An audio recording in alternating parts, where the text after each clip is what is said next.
It is my pleasure to introduce today's keynote, Dr. Kaiama Glover, who is a professor of African American Studies at Yale University and an award-winning translator of Francophone fiction and nonfiction. Her research, writing, and teaching are situated at the intersections of French, Francophone, Caribbean, and Haitian literary studies.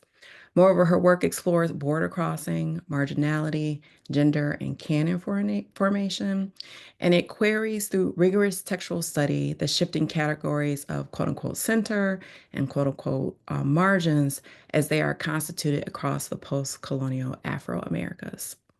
Dr. Glover's multimodal scholarship puts her in conversation with HBW's investment in Black digital humanities, as well as the interdisciplinary work of our BPIP scholarly community, which is faculty, which are instructors, which are librarians, and DH practitioners, a community that is interdisciplinary and multidisciplinary. Her project, In the Same Boat, is designed to encourage the collaborative production of knowledge. It compromises two interactive visualizations that trace the movements of significant cultural actors from the Caribbean and wider Americas, Africa, and Europe within the 20th century Afro-Atlantic world. And the same boat enables users to discover the extent to which Caribbean, Latin American, African, European, and Afro-American intellectuals have been in sustained conversation with one another. The project has been supported by multiple agencies, including Barnard College Digital Humanities Center, the Duke University Forum of Scholars and Publics, various units from Columbia, the University of Virginia, and the Schomburg Center for Research in Black Culture.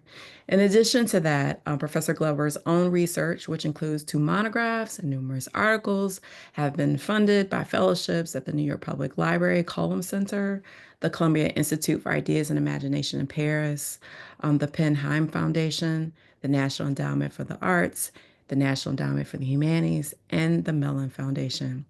So we are really happy that Dr. Glover was able to share her work with us today. The title of her talk is Francophone Epistemologies, Caribbean Digital Praxis. Please join me in welcoming Kaiama. And I'll hand it over to you whenever you are ready. Thank you. Let me just make sure you can all hear me.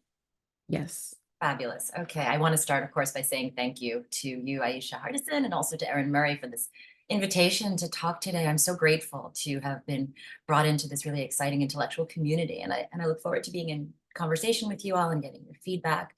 I know also there are many others, administrators, technicians, student workers likely, who I haven't been in direct contact with, but who likely played a part in bringing this virtual conference together. So I do want to say thanks to that wider team as well.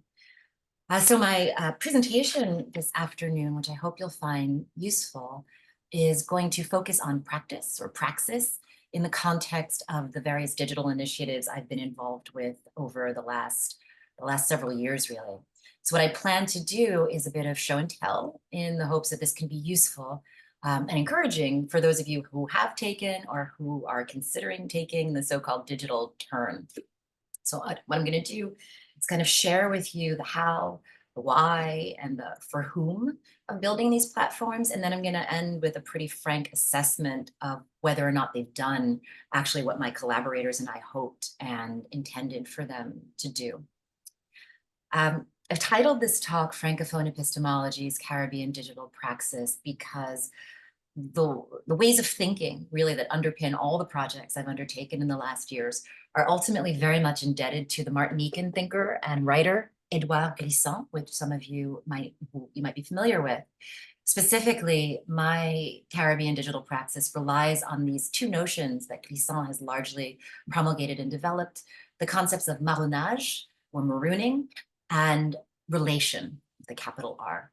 And so each one of these projects that I'm going to talk about today emerged as a specific response to what we could call like the various modes of containment that govern much of the workings of the US Academy, and especially as regards the African diaspora. Turning to digital media has been for me a way to maroon the strictures of the profession, to push against the boundaries of Francophonie that often don't make a lot of sense for my research and teaching interest as a Caribbeanist. So digital media have provided a way for me to engage in conversations that kind of exceed the ostensible frame of my discipline. At the risk of telling you all what you already know or what you've learned, I'm sure over the last 2 days, but just in the interest of making sure we're all starting from some sort of coherent place, I just want to take a couple of minutes to lay out my understanding of what the digital humanities are and aren't, because as I'm sure we're all well aware, it's a broad field with multiple definitions, and it often depends where you're situated in the academy and vis-a-vis your own work, your skills, what you think of digital humanities. So I'm offering my understanding of what they are. And I'm going to give you a sense also of how I've come to understand this medium, the digital, what I see as its value and its values. So simply put, digital scholarship is about, here I'm turning to this page, is about using information technology to better analyze and comprehend literature, history, and the human record. Anything for me that falls under that rubric counts. BH includes a broad range of multimedia and is as wide open a category as the humanities itself. To be a digital humanist, to do DH, doesn't have to be knowing how to program or knowing how to code. There are lots of intermediary steps or a constellation of activities that you can do and still be included within the rubric of the digital humanities. What digital humanities do entail is thinking humanistically about technology, asking questions about methodology, ethics, frameworks, audience, and doing this in ways that integrate technology organically into the pursuit of humanistic knowledge. And lastly, this means no code for the sake of code, no data for the sake of data, but rather sustained and rigorous querying of how and why particular technologies can help us get at certain kinds of information or knowledge. Right? So no just having a project and slapping DH onto it or slapping a website onto it, but really thinking about why it is we need to turn to the digital to help answer the questions that we're asking ourselves and our colleagues. And I want to be clear, I remain a staunch lover of the analog, right? Of that earlier technology known as the printed book. This hasn't changed, it's not going to change, but for me, thinking digitally has emerged explicitly from efforts to answer particular research questions or to in some way help me tell a more complete story, one that accounts for and relies on the quote unquote networks of solidarity that Edouard Glissant enjoins us to forge. So it's something, to be clear, that I do in addition to my analog or more traditional or conventional scholarship. And I really try to think clearly about when something merits being introduced into or developed through the lens of the digital. I think it's also important to say that I'm well aware of the various myths and misinformation that attach to DH, what Joanna Drucker has elegantly named the quote unquote pixel dust induced illusions. And I really love that phrase, the pixel dust induced illusions that can be a part of the digital humanities, right? So that's the notion that DH will solve will solve, in a sense, the so-called crisis of the humanities. I'm sure some of you have heard that idea, right? That it eliminates the need for capital and human resources, that it's always cheap and always freely accessible to everyone, that it's permanent, or that it's the opposite somehow of traditional scholarship. Because what we really know to be true is that DH takes, or should take, just as much humanist labor. We know that long-term sustainability is difficult, if not impossible, to guarantee. We know that open access is not a given. We know that crowdsourcing requires strict guidelines and effortful curation. We know that the finite is our friend. And we also know that design innovation for design innovation's sake is wasteful and pricey. So from here, I can say that I've been committed to integrating the digital into my more traditional scholarly activity, not replacing the latter with the former, but as I said earlier, enhancing my work as a researcher and writer and translator and editor, or whatever other hats I wear in the academy. And I also want to add that as a Caribbeanist, the digital humanities have proven particularly useful, both to reframing my work as a literary theorist and to embedding me in a scholarly community that escaped some of the bounds of my situation as a Francophone scholar. So someone who spent a long part of her career embedded in a French department. The field of Caribbean studies has, over the past decades, escaped some, or I should say expanded substantially at least, and has had a profound influence on the geography and politics of knowledge in the academy in general. So I do think that the Caribbean is becoming increasingly, and the Afro diaspora more broadly, increasingly important to thinking through epistemologies and praxis of knowledge production. work on the region inherently and insistently engages global histories, right, and cultural currents. It cultivates and celebrates transdisciplinary approaches. And these are all things that have become more and more, for lack of a better word, popular or trendy, even in the academy, right? Thinking interdisciplinarily, thinking transdisciplinarily. Caribbeanists have been doing that from the get-go, out of necessity and out of the organic foundations of the discipline. Within the US Academy, Caribbean Studies scholars work in a wide range of disciplines, including, of course, in French and other nation language departments. The fields of anthropology and history have notably centered the region within broader theoretical debates. And increasingly, programs in Africana studies include the Caribbean region in their curricula and research production. It's not at all uncommon to find folks like Césaire, Glissant, Fanon, just to name some of the Francophone heavy hitters, at the center of scholarly conversations in Black studies and the wider Anglosphere. But, you know, if it's true that Caribbean studies finds a home or maybe a refuge in many different disciplinary contexts, it can also have great difficulty finding consistent institutional support. Caribbeanists are still very often at pains to hold fast to the idiosyncrasy of the Caribbean. It's not fully recoverable to the interests and the agendas of academic institutions, not, that is, exclusively existing in relation to empire, not entirely legible through the predominantly United States lens of Black studies, and so forth. So it often sits in this kind of intermediary space between US-dominated sense of what Blackness is, and then these nation language departments that focus more on whiteness as discerned by Europe, right? Race and relations as discerned by Europe. So this kind of intermediary space. And all to say, though, then, while the rich cross-disciplinary dialogue that shapes work in Caribbean studies is intellectually generative, it can also be institutionally risky. In the best of circumstances, Caribbeanists are supported by institutions precisely because our work touches on so many areas and is so cross-cutting. But for graduate students and junior scholars in particular, this kind of fluidity and the innovation it requires can be met with suspicion or downright hostility within particular disciplines and departments. And I found that to be my personal experience, often in the more entrenched French departments that I've worked with in the past. So to work in Caribbean studies can mean navigating contradictory pull and pressures, finding a place at the crossroads of what can be conflicting institutional visions.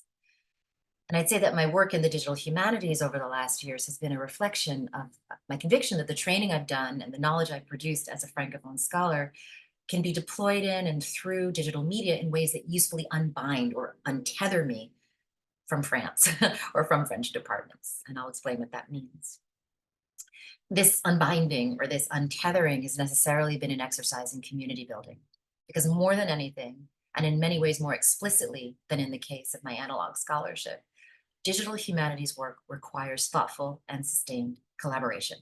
Collaboration among those who design, those who build, and those who theorize about design and building. And I should say that those roles, designer, builder, theorist, those roles can be and often are taken on by the same individual. Now, all this is by way of prelude or frame for sharing with you the series of experiments in the Caribbean digital I've spent the last decade conducting, really in close collaboration with my incredible colleague, Alex Heel, first when we were both together at Columbia University and now in the last year and a half at Yale.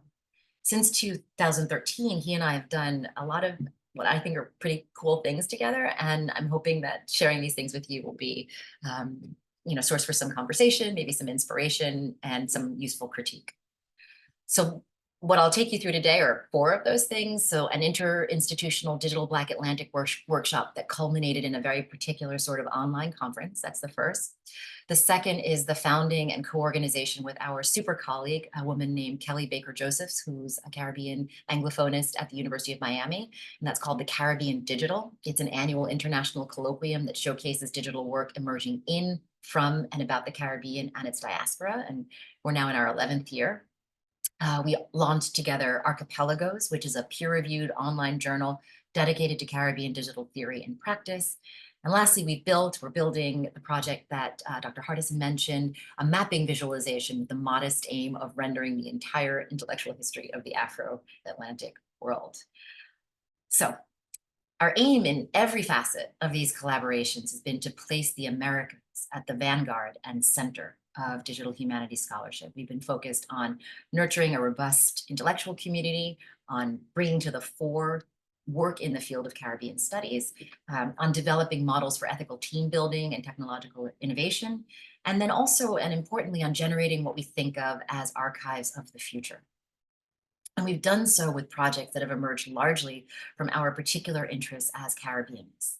So I'm going to try and show you what that looks like by taking you through a few of these projects. The online conference, the Caribbean Digital Colloquium, the journal, and In the Same Books.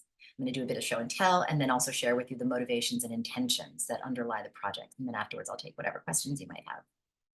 And again, I want to insist on the deeply collaborative nature of every single one of these adventures. I was invited here to talk to you as a keynote, but I've done none of these projects on my own, very much in collaboration with teams that are accredited pretty, we hope, robustly and thoroughly on each of the sites. So I'll post the URLs again, and you can take yourselves through all the different kinds of folks who have worked together to make sure that these projects were developed ethically and are still maintained.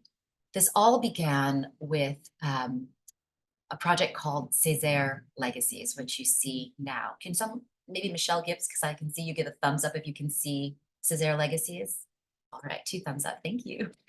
So this is a project that dates all the way back to 2013. So you'll see it's on the Wayback Archive. This is the best we can do in terms of preserving this project, but what it means is it's not glitchy, but it's slow to load, and that's a little bit frustrating. So I've opened the separate tabs here to not take the time to load everyone, but it still works, it's still perfectly functional, and we do really try to attend to it so it's something that can be a resource for our communities, even though it's more than a decade old and some of the technology has certainly changed. So this was emerged from a desire that Alex Heel and I had to do something to commemorate the centenary of Aimé Césaire's birth. And so we asked ourselves how we could do a conference cheaply and extend invitations to the widest possible audience, most notably to folks who didn't necessarily have the resources or the permission to travel to New York City. So you have to remember, this was way back in the before times, before Zoom conferencing was really a thing. So it was kind of a bit of a conundrum to think, well, we want to be communicating with folks in the Caribbean. We're doing this in December, which is the priciest time for anyone to travel. How can we make this something that's not just we're a bunch of talking heads on a screen and folks far away are witnessing it, but how can we integrate a community? So we asked ourselves, how can we deploy the digital in the interest of engendering a more inclusive community, one that would be unbound by the constraints and inequalities of geography, unbound by travel visas or research accounts? How could we create a digital platform that would be a space for rigorous intellectual engagement? And then how could we create a lasting archive out of the experience? So that was kind of the challenge that we set for ourselves in developing this project. And so we tried to create this inclusivity, this rigor, and this archival knowledge by using a digital platform to turn the conference model on its head. Instead of privileging presence at an event that would be bound by time and space and accessible only to those with the resources to attend, we flipped the script and we focused our energies on constituting an intellectual community in the weeks leading up to the conference, while also creating an archive, an artifact that would tell the story of the academic convening. And so what that meant was we organized an online discussion around the 4 topics you see here, curated by 4 pairs of scholars in an ABA format. So response, counter response, rejoinder, right? So this is I won't click on it because, as I said, it would take a long time to load, but whither or whether postcolonial sovereignty, the revolutionary Afro-Americas, transatlantic networks, and contact the present day poetic imagination. And as you can see, for each of these questions, these sort of broad general questions, we reached out to colleagues who we knew would enjoy thinking together about them and asked them to essentially blog a conversation between the 2 of them that anyone who registered for the conference, which we opened in November, could not only see their conversation. So ABA, this is Gary Wilder, a scholar of Francophone studies at CUNY, the Graduate Center, and Jarimar Bonilla, a scholar of Puerto Rico at Princeton. And they both posted their thoughts on this question of postcolonial sovereignty. And so it was not only them posting their response, counter response, and rejoinder, but in these open blogs, we invited anyone who registered for the conference. So you can see I'm scrolling through the Gary Wilder's first opening salvo. We then opened a comment section so that people planning to attend the conference, who wanted to engage these two scholars, could also then post their own thoughts. And we asked these scholars to give their time and attention over the course of the month leading up to the conference, to look at those comments and then respond themselves. So what we ended up with by December, when the actual conference took place, was this beautiful set of conversations that had already happened among a widening community of folks, such that it wasn't really the conference itself, or it wasn't a bunch of panels.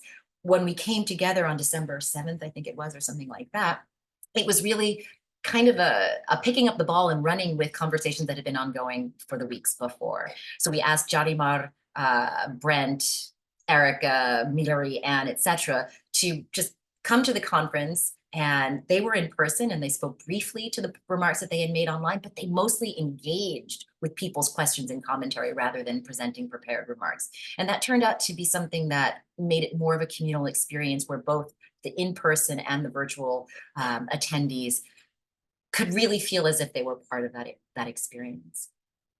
I guess it's what we would call now asynchronous and synchronous conversation, but back then we didn't really have those terms. The other thing we did as part of this event is what we named, it's a term we invented, it's called a researchathon. It was built on the model of the hackathon that some of you who do DH might be familiar with. And it's really when a bunch of humanists and technologists get together and try to solve a problem in real time together online. And so we devised this researchathon, which constituted in the end what ended up being the largest online bibliography of Aimé Césaire's primary works and of secondary sources related to Césaire. And we did that through the technology of Zotero. So you can see that here. I'm not going to dwell on this right now just because we have a lot to get through, but if people want me to come back to this in Q&A, I'm happy to.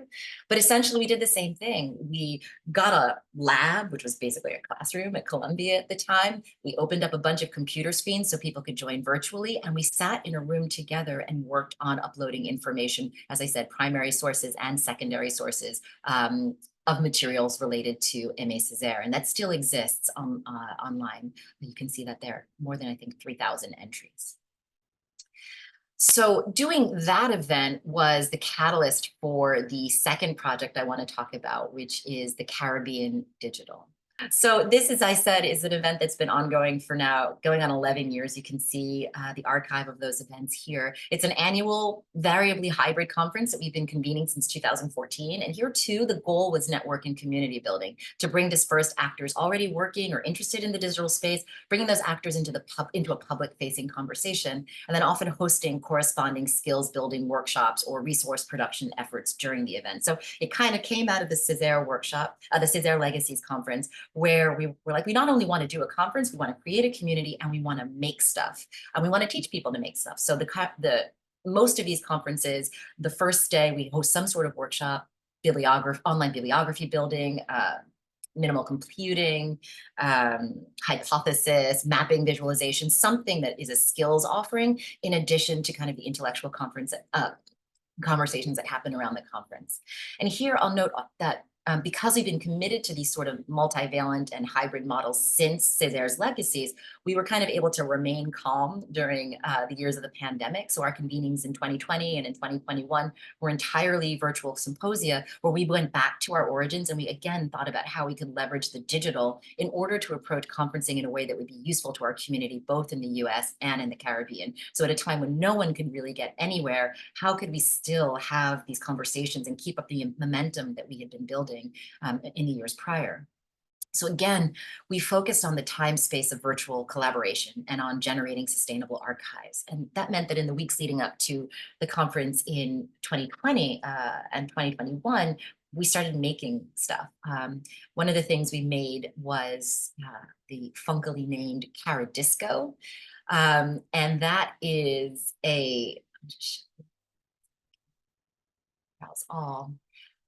what that is a collectively generated and curated repository of any and all digital resources concerning the Caribbean and its diasporas.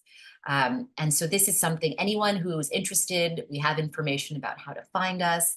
You can search the collection for, I don't know, Martinique and see any any website that currently exists that has information about Martinique. You can look according to types of websites, so mapping and visualization, periodicals and blog, et cetera, et cetera. You can take your time and go through that. But the idea was, okay, how can we somehow showcase all the incredible work being done by our community in a long-lasting way that generates an archive of the present, and that we hope will be useful to people in the future. The second archive we created is our collective, is our collective notebook. And here I have to go to my laptop to show you that one. Second, because it is only usable on Chrome, and I'm doing this other part of the presentation on Safari. This was like one of my favorite things I've ever done in DH, and really speaks to my little humanist literary scholar heart. It's a collective translation and annotation project, which I think you can see now.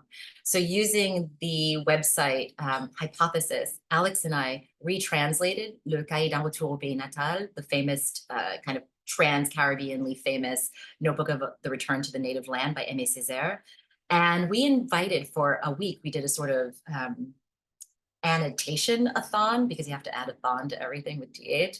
But we basically sent out a call via Twitter for anyone who was interested in the poem to help us translate it and also create a new lasting archive of the conversations that the translation could generate. And so people really brought their A game.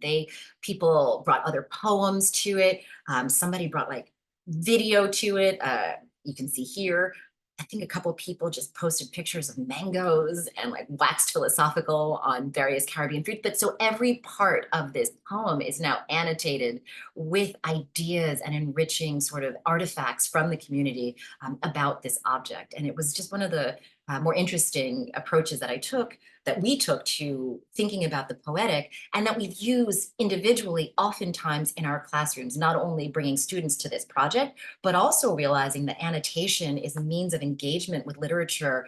Annotation online is a means of engagement with literature that really, just really excites students, like knowing that they can play with text and sort of leave their own digital traces on something that can then be part of a conversation we end up having in class and elsewhere. So this is also really fun, and this is really spearheaded by Kelly Josephs at UM. Over the course of the last several years, like the others, this is an ongoing digital project. We just kind of throw keywords out there to individuals and ask them to bring digital artifacts and curated comments to thinking about these particular terms. So here, the term was capitalism. And so we asked Peter Hudson, who has written a book on Caribbean capitalism, and others to share with us what artifacts in the digital realm could enhance an understanding of that term. And this too, we intend to be a resource, not just for scholars, but also for students. So where the Caribbean Digital Conference and all of those platforms I just shared with you proceeded from the Césaire commemoration, there's a third platform that also kind of emerged from this conference, and it's called Archipelagos Journal. And I hope some of you are familiar with it. If you're not, I hope you will check it out. So this is Archipelagos. It's a journal of what we call Caribbean Digital Praxis. And it was built both on the back of Césaire Legacies and the Caribbean Digital Conference, because what happened was that as we invested in and created space for this growing Caribbean digital humanist community, we realized that we wanted to offer another kind of maroon space. More specifically, we wanted to intervene vis-a-vis the reward structures that attach or that don't attach to things that we consider crucial, notably equitable practices of open and accessible humanist engagement with technology. It's been our gambit with Archipelagos, which is here, that we can and should showcase the work that's being done in our community in a way that's plainly legible to academic institutions. What does that mean? That means in a way that accords with current standards for tenure and promotion, aka peer review. And so, with the support of a startup grant from the NEH, and then incubated initially within the larger project of the premier Caribbean Studies journal, Small Axe, we conceptualized and launched Archipelagos. a peer-reviewed, born digital publication that not only serves to highlight the extraordinary work being done in the field of Caribbean digital scholarship, that we also hope does new things and models new scholarly behaviors that we think can be useful to academic publishing more broadly. And as you can see here, the journal has 3 separate valences. The first is traditional scholarly essays that are related to humanistic digital questions that live their best lives online. By that, I mean articles that not only think about the digital, but that are organically and necessarily enriched by multimedia content. So video, sonic, interactive, right? So these are not articles that you would see in an analog journal that we just kind of put online, but these are questions that people are asking that are best answered and served by engagement with technology, that they need sound or the visual in order to make the points that they're making theoretically. The second valence, digital projects, this features publicly peer-reviewed digital project, where the aim is not only to make visible the process of evaluating digital scholarly artifacts in accordance with explicit criteria, so those criteria are contribution, credit, design, preservation, but we also wanted to illustrate a practice of, excuse me, respectful and generative evaluation in our community. So what this second valence does is we take projects that, like articles, are sort of in development, and then we publish the peer review process, meaning we publish the reviews that these projects have gotten, and then the response of the project. So people who are interested in doing DH on their own can see, like, what does it look like to make a contribution, properly credit that contribution, design in ways that are useful to the community, and then have an idea of preservation. All of those things are kind of reviewed out loud and upfront as a way of showing how you can respectfully engage with the work of your peers and give them information that they need to make their projects stronger.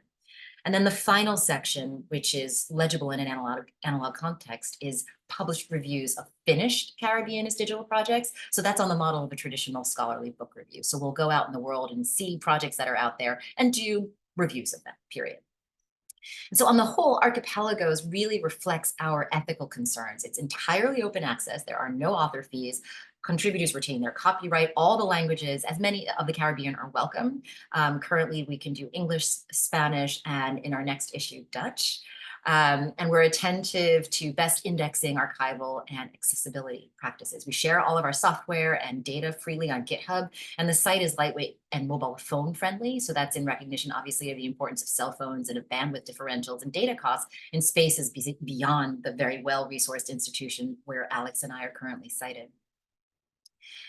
And to kind of start wrapping up, Alex and my ever-evolving collaboration on these digital projects as publishers, editors, and interlocutors has led to the development of this final platform that I want to share with you today before I open up things for questions and conversation. For the last 3 or so years, we've been developing a platform called In the Same Boats, and it's a set of interactive maps that trace the movement and potential co-presence of intellectuals and artists from the Caribbean and the wider Americas throughout the Atlantic world. And its goal is to explore the possible extent to which Afro-Caribbean, Afro-American, Afro-Latinx cultural actors have had opportunities to be in conversation with one another, right? So in the same boats, literally and metaphorically. The idea being that, you know, Alex is currently in a Spanish department, I'm in an African-American studies and French department, but I've long been, I think many of us Caribbeanists are frustrated with the limits and constraints of having, for the most part, been situated in the linguo-cultural bounds of university language departments. I personally was trained to operate, and I had become accustomed to operating on the margins of what remains a decidedly Eurocentric academy. I spent a lot of my time, crucially, as a junior faculty member, trying to make it in French, right? Trying to develop professionally in French, publishing, conferencing, collaborating, more often in spaces that were defined by the French language than in those that would have been more expansively global South-sided connections. Because as I'm sure many of us know who work in Black studies, despite our aims at transcending borders, the study of Caribbean and American intellectual production is stubbornly balkanized, right? Its limits, its contours are determined by the kind of hangover of empire. The partitioning of the post-colonial into Anglophone, Francophone, Hispanophone, Lusophone is in many ways at odds with the shared sociocultural and historical realities of the Afro-Atlantic, where folks were traveling, where folks were thinking beyond these nation language borders. And I'd point you most obviously to a book like Practicing Diaspora by Brent Hayes Edwards, who was really one of the innovators in thinking about the ways in which Black peoples traveled before we started sort of siloing into these understandings of Blackness that are mapped onto European determinations of national identity.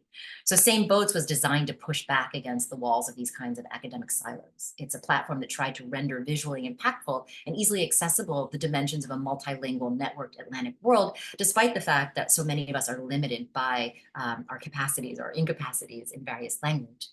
And it's also a media platform that invites anybody to do DH, because to participate in it, it takes so little skill, truly. It's just data entry. And basically we have individual scholars, I'll show you, from the Caribbean, the US, Europe, elsewhere, use their expertise to generate unique data sets using simple spreadsheets that look like this. This is a spreadsheet that was done by Laurent Dubois, who's a historian of Haiti, and Catherine Didas, who's a historian of Catherine Dunham. They just use their expertise to put information into these spreadsheets that we pre-design. Drop-down menus for places. We ask them to put in all the information they know, arrival, presence or arrival and departure, and all we require is that they cite their information as they would do in a monograph, right? Just data entry, anyone can play. And the data set for each of these individual figures generates the two open access interactive geographic visualizations and a layer archive, and that's the site itself, right? So from the homepage, you move on to either trajectories or intersections. If you go to trajectories, you have something that looks like this, right? So this is the person that I work on, René Depestre, where using the timeline here, at any given point, you can find out where he was, and where he kind of went next, right? If you keep moving in time. And as you kind of move through temporality, let's go to 1970, you can see the transformation in a kind of big picture way of where any individual figure has been. And let me make it smaller again to 1956. You can then add on various other figures. So I personally am interested, or have been interested, in the intersections between René Depestre and Aimé Césaire, right? So it gives us a sense of how and when their trajectories may have overlapped in times and space. And obviously you could go crazy and get everybody on the map, might not be that productive, except in a big picture way of thinking about ways in which intellectuals, activists, artists, and others in the Atlantic covered the globe, which parts were concentrated, which parts were neglected. And you can see that from the perspective of trajectories, certainly, or these intersections, right? So the intersections, similarly, you can click on various figures to figure out where comparative movement, geographical hotspots, or watershed moments in intellectual history. So I don't know, Dakar in between, let's say, 1950 and 2004 or 2001, with my particular figure, zooming in on particular places, we can start to get a sense of who might have been there when. So you can see here, what we try to do there is indicate ambiguity. The solid ring is indicative of who was most definitely there, but you can see that some of the figures are shaded lighter, and that corresponds to particular dates. So what this is meant to be is kind of an invitation for folks to see the data that we've been able to combine with the expert editors that we've invited, and then to reach out to us and let us know, actually, I can confirm that date, or I need to let you know that that's inaccurate.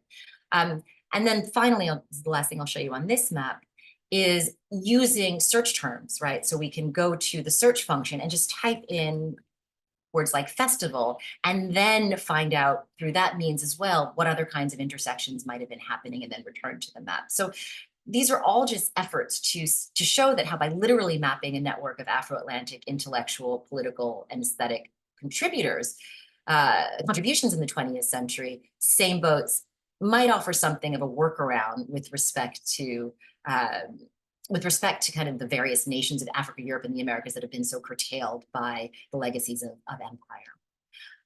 And maybe one thing I'll add about this that I personally love about what Same Boats has enabled us to do is the way that it constitutes personal archives. So I'm just showing you my sheet. So I'm working on a biography of René Depestre right now, and I turned my data sheet into something that I find useful for my book, meaning I've color coded it such that each of the different colors reflects a place that Depestre, he moved. The whole point of Depestre is, one of the most interesting things about him is that he lived in 13 different places during the Cold War as he was chasing a dream of socialist revolution.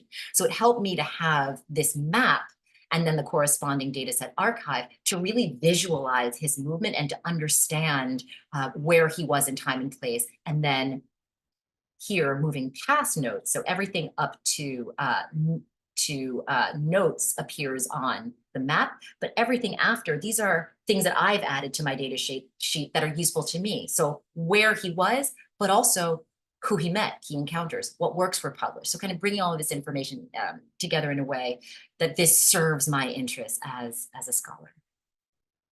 So Same Boats is an instance of curated finite crowdsourcing, an alternative archive, at once a narrative, a service, and a tool. It's an invitation and a point of departure, an opportunity also to think about how data is created, how it can be enriched, analyzed, interpreted, all the while asking what the stakes of that data collection and manipulation are, right? So there are many compromises that are part of this. We use a Mercator map, which obviously, as we all know, skews the relationships of different nation states to one another.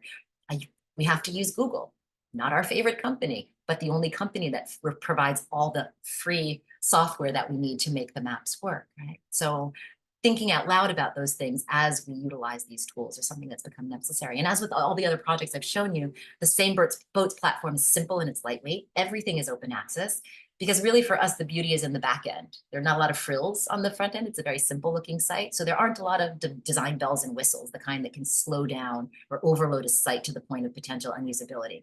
Again, we wanted this to be a scholarly artifact that serves and is accessible to communities both in the Caribbean and in the diaspora. So all of this being said, I'm going to end on something of an ambivalent note. On the categorically positive side, the Caribbean digital events have successfully expanded our network and community well beyond the bounds of the U.S. Academy and firmly into the Caribbean. Not only do participants in the annual conference hail from throughout the Americas, but we've also co-organized events in collaboration with Caribbean universities and local cultural institutions. And like the Césaire Legacies, Upside Down Conference, and the Researchathon, the journal in the Same Boats, these have been substantive space makers for both digi-capable and digi-curious grad students and junior faculty who are excited to pursue academic paths that challenge the borders of what counts as meaningful scholarship, people who are interested in pushing back against the gatekeeping and in favor of more expansive understandings of who produces knowledge and for whom. And they do this at their own risk and peril, right? Often in advance of what the current university ecosystem is willing to bear, often in addition to producing more traditional kinds of work. So much of what we've been trying to do is about acknowledging those contributions and making them count and making them visible in the rooms where decisions about people's futures go down. So those are all wins. But then also looking back at these projects as well as toward their futures, there are some persistent and troubling imbalances. Specifically, we still operate too much, I think, in the mode of providers, creators and curators of what are, yes, more inclusive platforms, but we still fall somewhat short of our aim to shift resources and knowledge production into the hands of our colleagues and collaborators outside of the US. We can do better on that front, and we've been trying to. We're working with our first Caribbean-based guest editor on the next issue of Archipelagos, which is devoted entirely to the Lusophone Caribbean. So this is where we're expanding into Dutch as a language offering of the journal. And then also we've recruited contributors to the Same Boat platform who work in institutions in the Caribbean.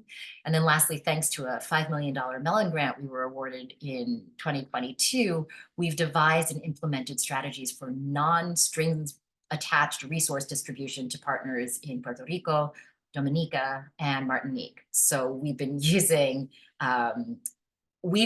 taking Mellon's money and funneling it outside of the US, essentially.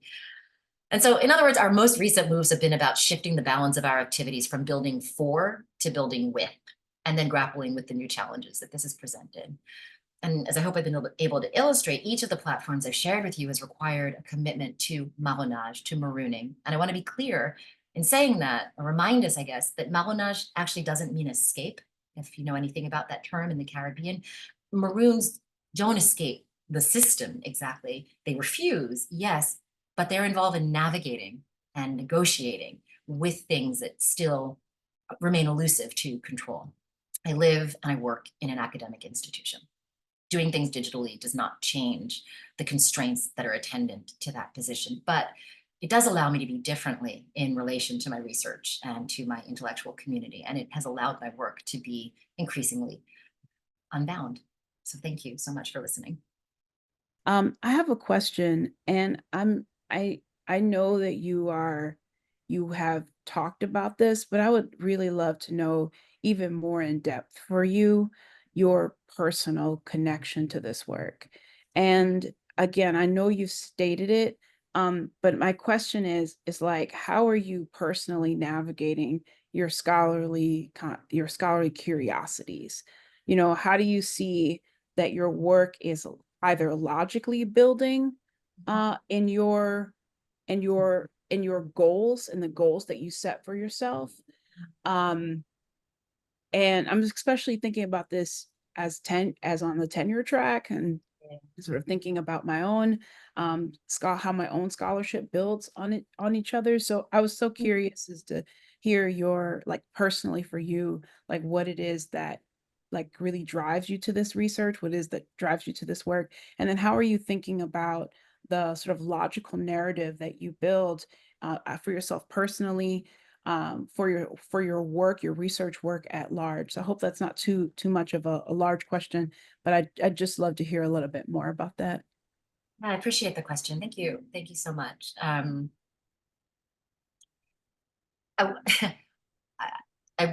I made a presentation and wrote a talk that makes it seem like all of this was very well organized and planned somehow. Would that were the case. I was very honest in the talk that a lot of this was born out of frustrating organic experiences in the academy vis-a-vis the work that I wanted to do. Being in a French department and doing Francophone studies and always feeling sort of like the unwanted stepchild to the important work that was being done that was centered in Europe, and having to reach outside of that department into Black studies, which was definitely more welcoming, but then also tended to have a certain hegemony around it that focused really on the US, and discovering that so many of the folks that I worked with as a Francophonist, the names that I mentioned, Edouard Glissant, Frantz Fanon, Aimé Césaire, who I really thought of as situated in the Caribbean and in sort of resistance to the French Empire, had kind of been incorporated into Black studies without thinking of them as differently Black. And so feeling out of place and finding my place by combining those two artificially in some ways, departmental differences, and using the digital to make them work together. And to be vulgar about it, to count as like CV line items that would let me move forward in the academy. I think that if I had had someone to answer the question you just asked 10 years ago or more, I would have suggested to be more, and I think it's available now, because when I started, when I was a girl, but when I started, these things weren't as possible and legend. Like there's more of us sitting in the rooms deciding who gets tenure. Like I'm full now, right? So I get to, things come across my desk where I can see the student who's done not only articles, but also a DH project and 2 translations, that all of that gets counted, right? Whereas before, those kinds of things tended to be, well, put all that aside and like, what have they published and written in a peer-reviewed journal, right? That's a little bit less the case. But I still say to my graduate students and anyone who asks, and to myself as well, keep it coherent as much as you can. Like if you're doing digital work, make sure that it is serving you in your broader intellectual project, so that if it's a translation, if it's digital work, if it's digital work that requires translation, if it's a translation that you work through digitally, like make it rhyme. Make it still tell the story of who you are, what your methodological and intellectual formations are, what your corpus, your bibliography is, no matter what the platform, analog or digital. And if you can tell the story of yourself in a way that makes that constellation of contributions coherent and interdependent, then I think you have a greater success of moving through the academy as someone that people can understand. Yeah. I hope that answers, I hope it wasn't too vague. Yeah. And say no to a lot of stuff. Like, I was, for real, that's the downside of collaboration. Like, I love to collaborate. And there was a point where I'd done my first book, and then and I had gotten tenured but hadn't been promoted to full. But in the time between writing my first book and my second, I edited 6 volumes, did 5 translations, and had, embarked on this Caribbean. I was organizing this conference every year.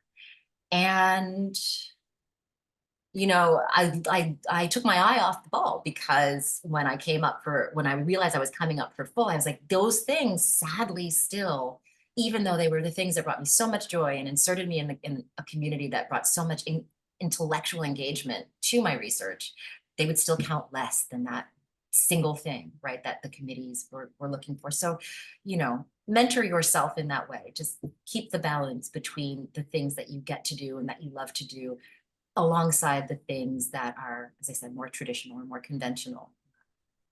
Yeah, as we wait for the Academy to catch up.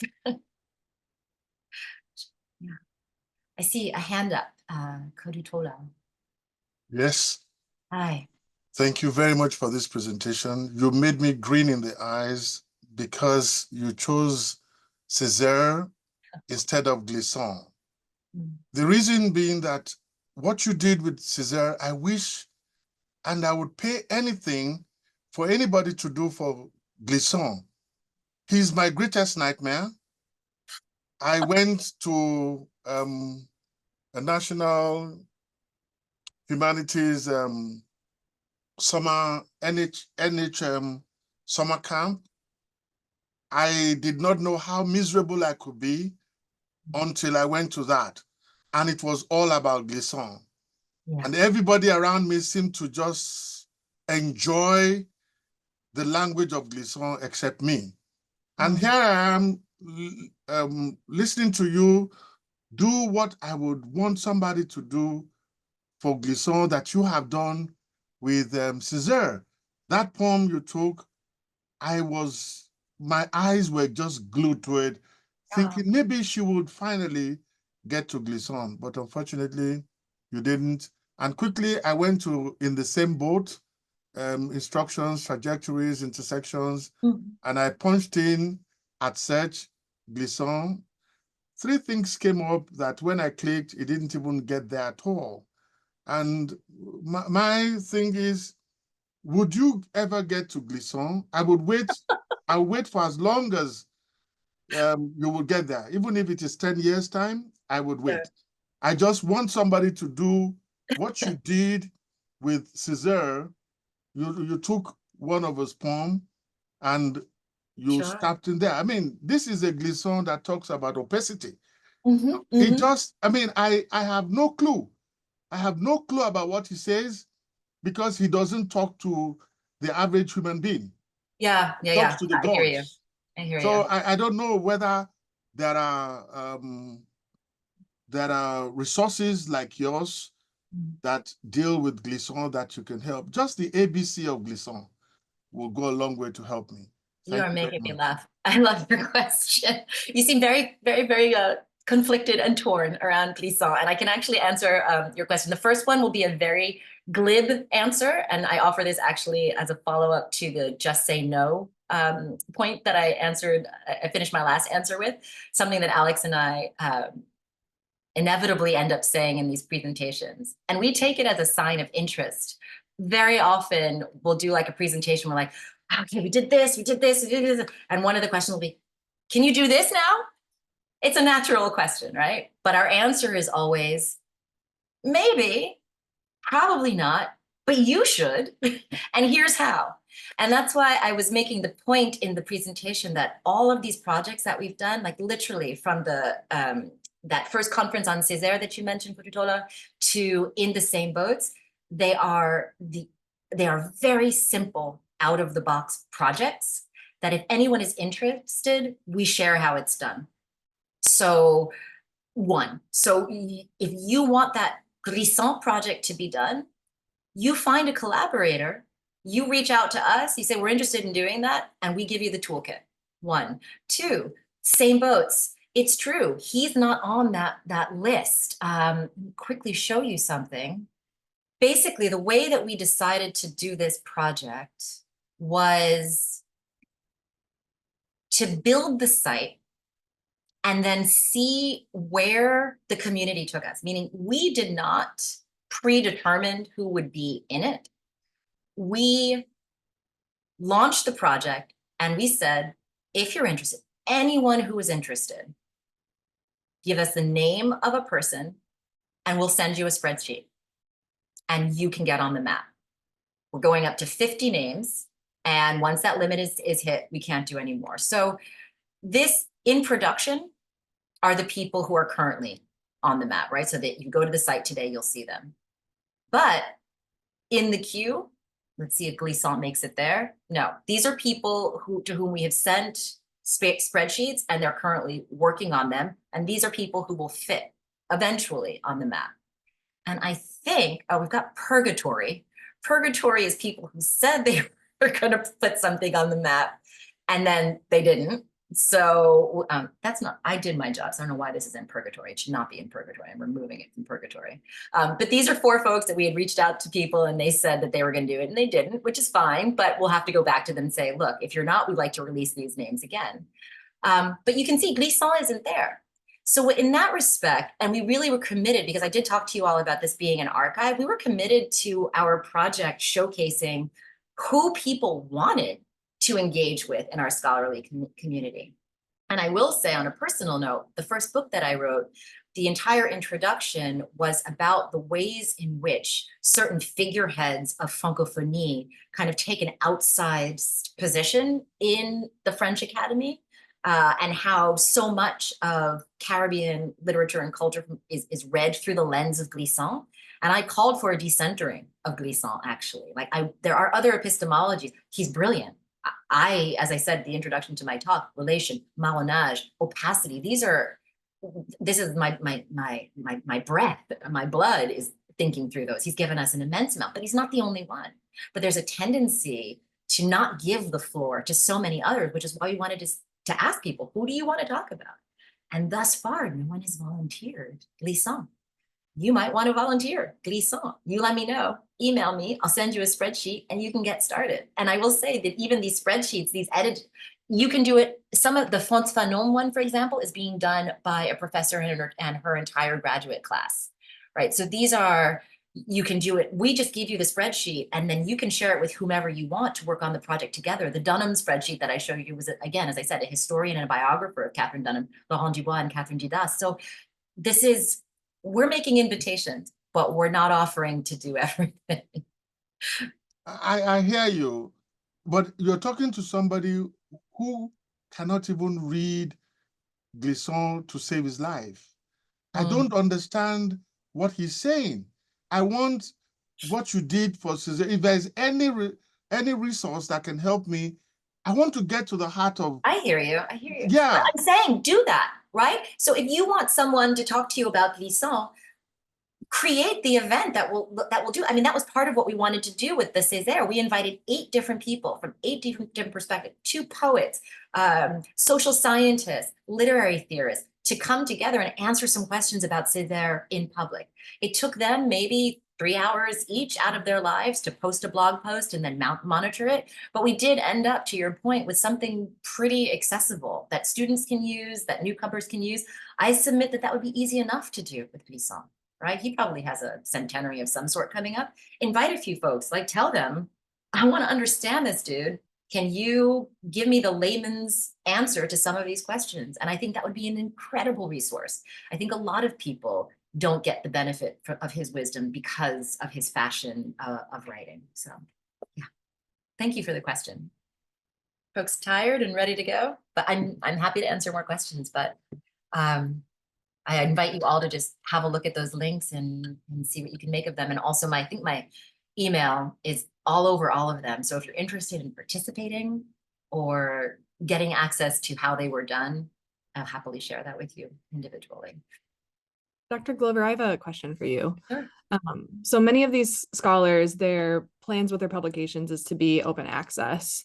And there's been talks quite a bit about like the sustainability piece of their projects. We were wondering if you could speak to that with your own work, especially knowing that you've invited many players into some of your projects and how that sustainability piece ties in.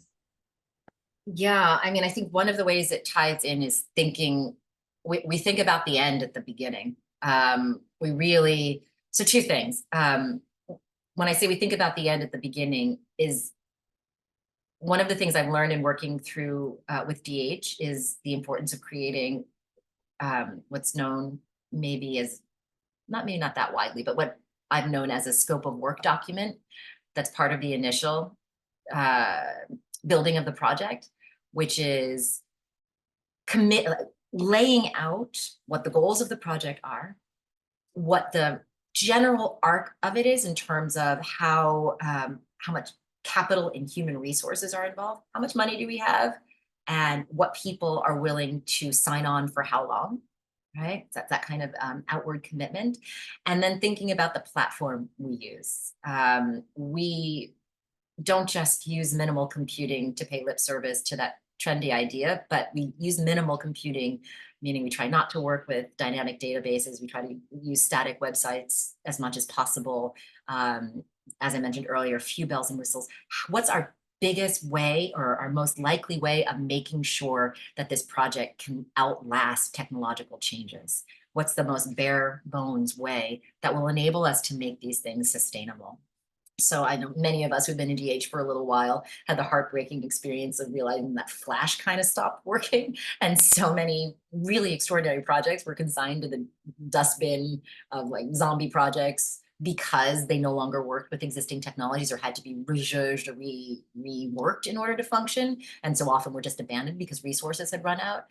This is something that we have front of mind all the time. So I think thinking about human resources, capital resources, and minimal technology, even as you work with technology, is helpful in terms of maintaining sustainability and access. The other thing is, yeah, I have to be honest, like a lot of it has been reliant on structures we wish we weren't so reliant on, meaning so Alex, my collaborator, hosts a lot of our projects in his personal server so that we aren't constrained to what our universities are willing to allot and how much maintenance they're willing to do. But I'm very fortunate having in Alex a really robust technologist, right? He's on top of the technology and really spends a good portion of like once a year going back through our links, making sure they're not broken or turning them, or making them not links anymore because they no longer point to things that are extant on the web. So that's part of the human commitment, right? Is being willing to keep things functional such that when someone does come up for tenure and submits their dossier, they're not pointing to something that's broken or no longer exists. And that's kind of a commitment we make to our community. And then lastly, open access is a practice that really involves careful attention to who you work with. There are more and less willing partners in publishing. We understand that publishing is a business like anything else, and so it's not easy necessarily to find partners that are willing to be entirely open access. But the way that we maintain or work around it is finding partners who are, but also holding on to so much of this data in GitHub and in our own servers so that we can create the opportunities for access. Yeah. It's not easy. Thank you so much thank you so much for detailing that and really illuminating kind of the steps that you all have gone through and continue to go through. That's so helpful. And it's a learning process. I mean, we're constantly frustrated and disappointed. Like our Telegram exchange between Alex and I is like, what happened to this? I don't know. They stopped maintaining it, and some things fall through the cracks. But I think anyone, and Marina, I was hearing you talk about this as well, but I think anyone who's working, like in the very first presentation I did on DH, I said that like switching or moving from analog to DH was also becoming willing to sort of fail out in front of the whole wide web, right? Like there's a generosity, I think, to the DH community, or there has to be, to understanding that technology can be fickle. The book will always have it over us, that it is a solid object in space, that once it's there and can be identified, it has its own precarity, but it's there. And not the same thing can't be said about technology. It is a little bit harder to assure longevity.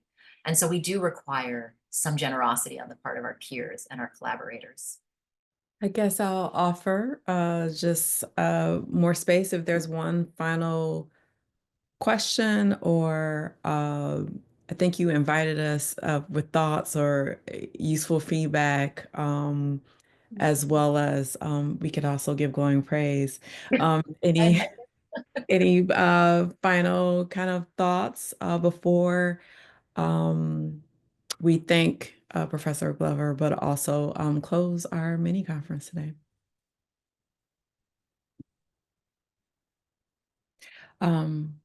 Oh, thank you. Yeah, applause. And I always enjoy having the final words anyway.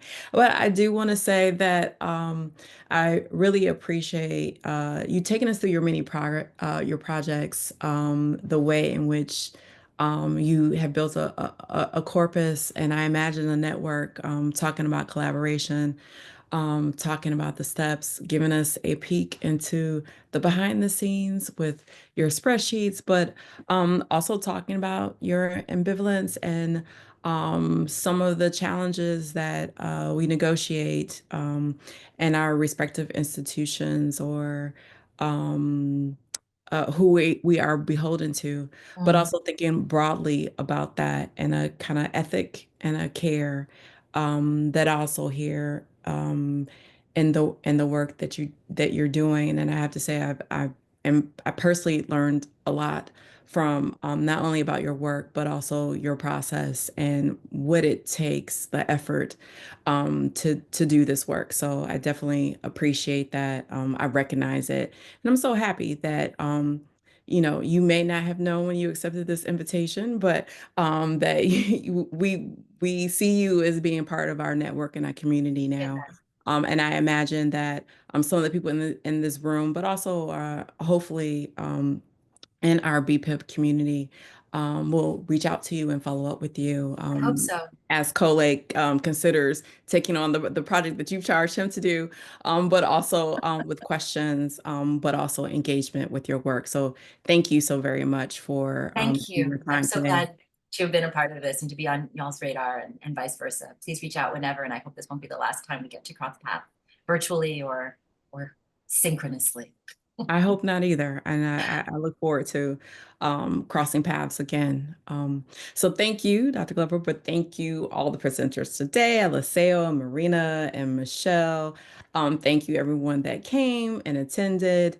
We always appreciate your time, but I think I speak for a lot of us in the room. We also appreciate the good energy and good space that you all help build and maintain, and the generosity that you all give to each other, and the energy and the time and the thought you take in engaging each other. So we appreciate you. Thank you for being here. Again, look forward to future communications with us as we make our transition, pardon our dust as we make this transition, but please keep in communication with us. We plan to keep in communication with you. And I hope you just enjoy your Saturday and the rest of your weekend. Thank you to Aaron.